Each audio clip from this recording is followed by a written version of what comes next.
Okay, we're going to look at language and the role it plays for us in our lives and in language acquisition and what that process sort of looks like as we are beginning to learn a language as infants. And so there are a few key features of language that we should be first aware of. They are these, that language, first of all, is arbitrary. And words very rarely sound like ideas that they convey, and they definitely don't have to.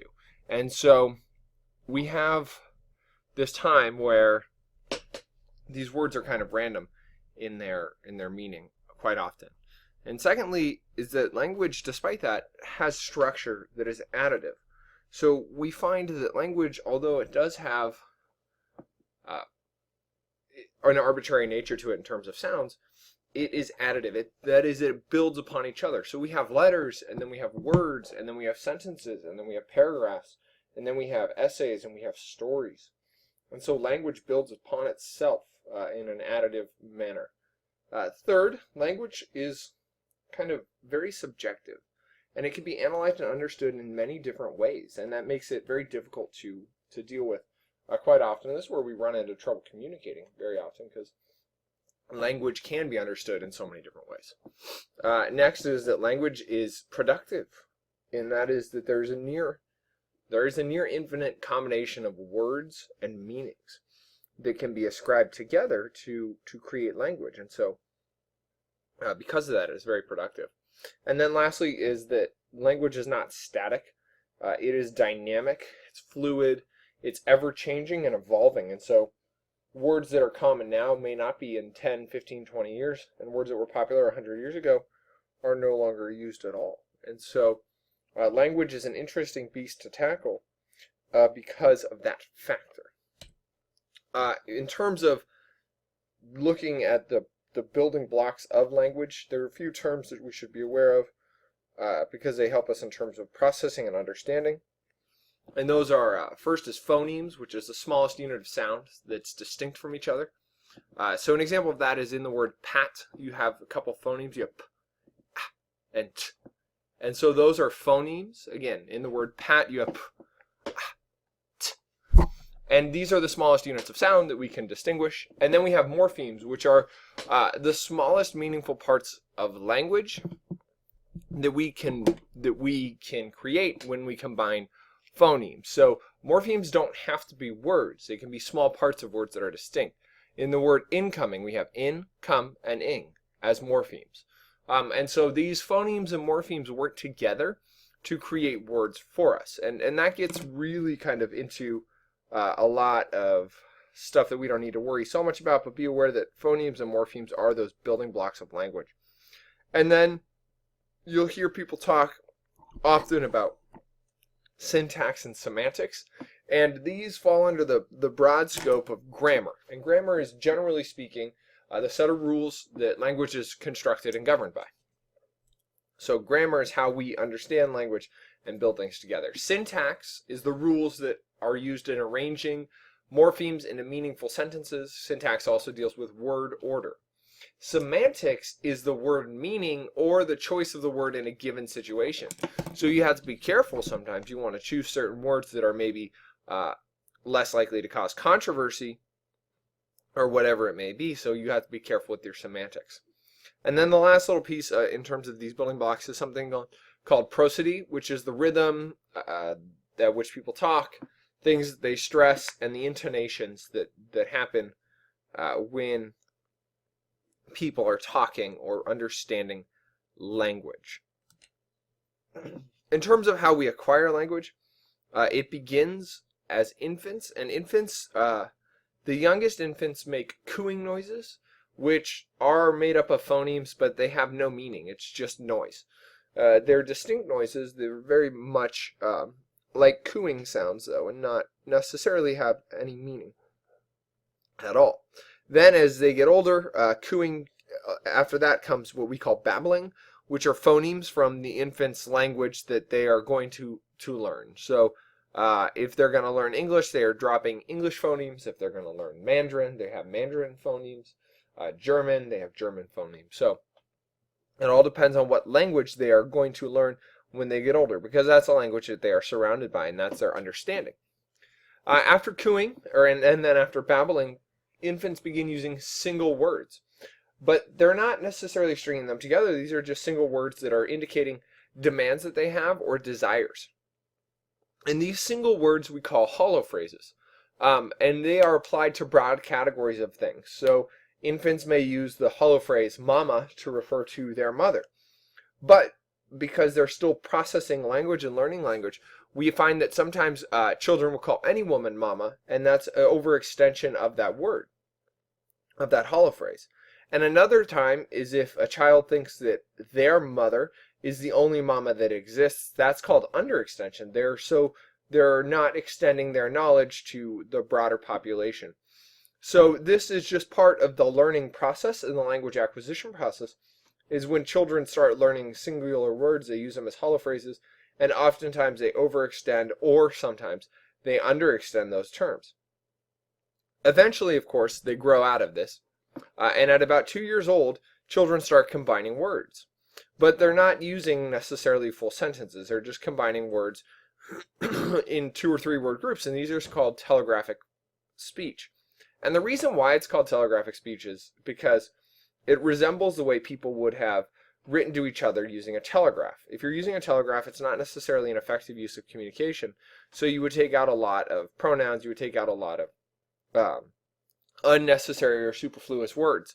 And this way you could convey your information and your idea in a much more effective manner. And so that's why it's called telegraphic speech, is they cut out kind of unnecessary words. What we see is that vocabulary increases rapidly, and by 3 years old, children know about 1,000 words, or more than 1,000 words, which is a pretty radical growth considering as infants they're just cooing. What we'll often find, though, is children make what are called overgeneralization errors. And what they do is they take the rules of language and they apply them in situations where they don't necessarily work.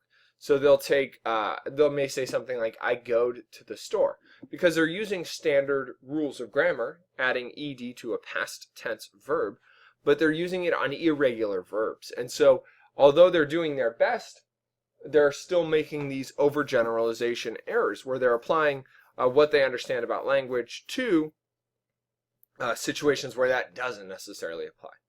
But what's interesting, and what kind of really shows you the ability of human beings and their ability of their brains, is by the age of 5, most of these mistakes have disappeared. And by 10 years old, the language that a child has is essentially the same that an adult has. They've essentially acquired the vocabulary they need. They're using basically the same language as an adult, which is shocking for a 10-year-old. There are a few psychologists who have thought and written at length about this, and Noam Chomsky is one of the most famous ones. And Chomsky, he argues or creates this system for organizing language based off what he calls and what he sees as transformational grammar. And in transformational grammar, there are two things that make up transformational grammar. First, the surface structure of the language. That is just the surface structure, what you see, the way the words are arranged in speech or in books or in sentences. And then there's the deep structure of language, and those are the underlying meaning of the words. And so he says that we organize language based off this transformational grammar. And the reason why he says this is he looks at the many different languages and notices that there's a lot of similarities in the grammar. And there are similarities in language acquisition of children, regardless of what language they are learning. And so he says that there is somehow within us an innate language acquisition device which helps us to acquire knowledge, especially as children, in that critical period of learning, where we're the youngest, we absorb information the fastest, and we're like sponges. And so he says that somehow in human evolution we have developed this innate language acquisition device which helps us to do this. And it's helped along by transformational grammar and by the ability to organize language in a meaningful way based off how we see it and on top of that the underlying meaning of the text. Now, Chomsky has some I don't know that I'll call it a critic, but there's some other viewpoints. And one of them is B.F. Skinner, who kind of counters Chomsky's argument. And what he argues is a language acquisition support system. And that he says that the way that we acquire language is based off the environment that the child is exposed to while growing up. And he says there's either language rich or a language poor environments. And if you're in a language rich environment, then you're going to develop language faster than you would if you're in a language poor environment. And so, according to Skinner and to many others, this is why it's so important that we talk to our children as if they are adults and not to necessarily dumb things down, because by giving them that language rich experience, it helps them to develop language at a much faster age.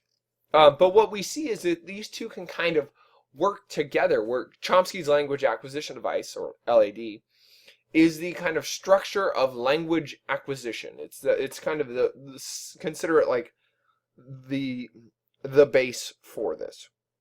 And then Skinner's language acquisition support system is scaffolding that helps young children learn. So you have a foundation, and then you have a scaffold going up from it. And that foundation is this innate language acquisition device, and that scaffolding is the language acquisition support system, what people are surrounded by. And so language plays a real important role in our thought and in our daily lives. There are a few psychologists who have worked at length on this, and Benjamin Lee Whorf and Edward Sapir had this idea. They call it the theory of linguistic relativity. And what they say is that speakers of different languages develop different cognitive systems, different ways of thinking about the world around them based off differences in their language.